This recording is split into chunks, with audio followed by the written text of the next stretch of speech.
So today I learned about heart rot in trees. It was actually fascinating. So a young sapling, that's a young tree, right? It may get nicked by a deer, by a person, by something, right? And it nicks just the outside of the wood. Doesn't seem like that big of a deal. It's a young tree. It continues to grow the rest of its life, right? And it grows and it gets big and it grows branches and leaves and all this other stuff.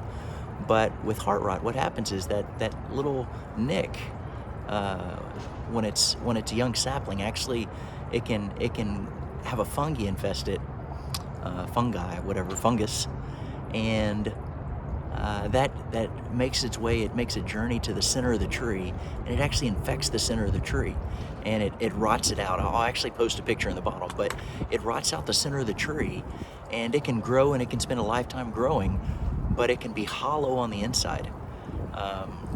True story. Check it out. I'm not a horticulturalist, or can't even say the word right, but it was fascinating to me just to learn about that. And the tree looks good. It looks like everything's fine, yet it's dying from the inside. And man, that is so many of us. Um, I imagine these people that love fast cars and race cars, and I've heard the story a couple times in the past of, you imagine this super fast car that's on a poster that people would have growing up, right? Young boys have, and you imagine you're driving it and you're doing 20 miles an hour, and the thing's overheating and redlining, and you're like, what's wrong? I thought it'd be quicker, right? And fact is, it is quicker. You just need to shift gears. You're stuck in first, you're stuck in second, and so much in our life we're stuck in second gear, and we just feel worn out and broken and hopeless and helpless. And it's like, where's God in the midst of this? I'm giving and giving and giving everything I've got, and I am worn out, and man, there's nothing left to give. I'm just broken. And I can tell you, man, 2018 was that for me, as I was watching my dad come to the end of his life and taking care of him. This depression just started taking over me because we were exhausted from the journey and the process.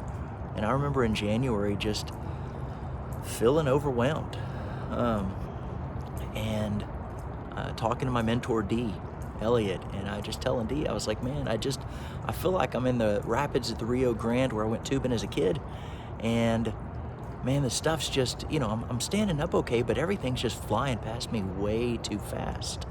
And I can't seem to juggle the plates. They're just going by too fast. And then, a couple months later, I remember thinking, man, these waves are knocking me over. The tide is getting too high, and the rapids are getting too strong. It's knocking me down. And I'm struggling to stand up. I'm not so much worried about the opportunities and the plates shooting past me and my plates falling. Man, I'm trying not to fall down. And then, a month or so later, I remember just thinking and describing and asking, how are you feeling now? And the same analogy came back to me, and I was like, man, it's knocked me down. And I'm gasping for air, and I'm struggling. I'm no longer up and getting knocked down. I'm down and just gasping for air. And by June, I remember thinking, I'm underwater and I'm drowning. And it was scary. And probably by July, it hit me, not only am I underwater, but I'm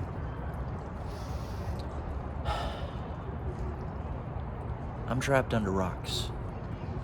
So there's no way for me to escape. There's no way for me to get back up for air. I'm trapped under rocks. And not just one's on my foot, but I'm under a whole pile of them. I'm a couple feet trapped under rocks. And by August, I took another analysis of my life, and I was like, I should be dead. You can't breathe underwater. This doesn't make sense. And I'd been so panicked all the way through May, as just the anxiety and the panic of just trying to be a caregiver and a husband and a father and everything else, and give, and take care of a dad that you never really knew that well growing up. It was so overwhelming, So to get to August and July, August, and go, I don't get it. I'm underwater. You can't breathe underwater. You especially can't hold your breath this long. I should be dead by now. But the realization hit me. But I'm not. I'm not. I'm alive. I'm underwater. I'm trapped. I'm under rocks. I can't free myself. And yet, I'm alive. So God's got to have a plan for me. And the end of that month is when Dad fell. And you know, he'd been in the hospital, and they effectively killed him with drugs and not taking care of him. And God was in the midst of that, right? And I entered the hospital with him, and I said, I'll never leave. We're either going out together or I'm here till the Lord takes you home. And that process is what pulled me out of that depression. That 3 weeks sitting with him 24/7, taking care of him, being his advocate, and not letting all the distractions of the world pull me down is what saved me. But so often in life, we're redlining, just desperate for help, asking God, what do we do? And giving. And we think that that's honoring God. But the reality is, you know, so much of life, we're reading the Bible looking for some magical potion and you know, riddle to solve life's problems and overcome the world. And really what the Bible does is just point us towards Jesus. And those pain, you know, we can't overcome the pain. We can't outgive God. But what we can do is we can focus on what the Bible focuses on, not some elusive mystery, but on the Creator of all. And He will walk us through those things. It's when we surrender and broken and realize that we are trapped under rocks and we should have already drowned, that we realize that God's been holding us the whole time, and we're okay, and we're gonna make it. And He is faithful, and He loves us, and He loves you. So you may be effectively that woman caught in adultery in the Bible, that they caught her in the act and they drug her into the city, and there's a whole mob ready to stone her, and they say, the Bible says we should stone her. Jesus, what do you say? And He says, let him without sin cast the first stone. And you may be dead to rights of going, man, if people just knew what I've done, right?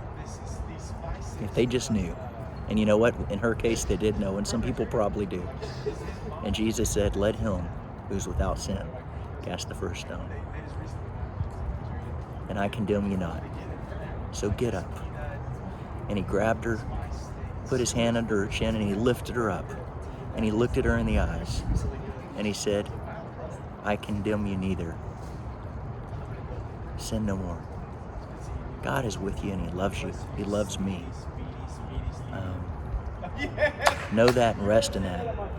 Once you hit rock bottom, you'll see that He's been there the whole time. I love you. God bless you.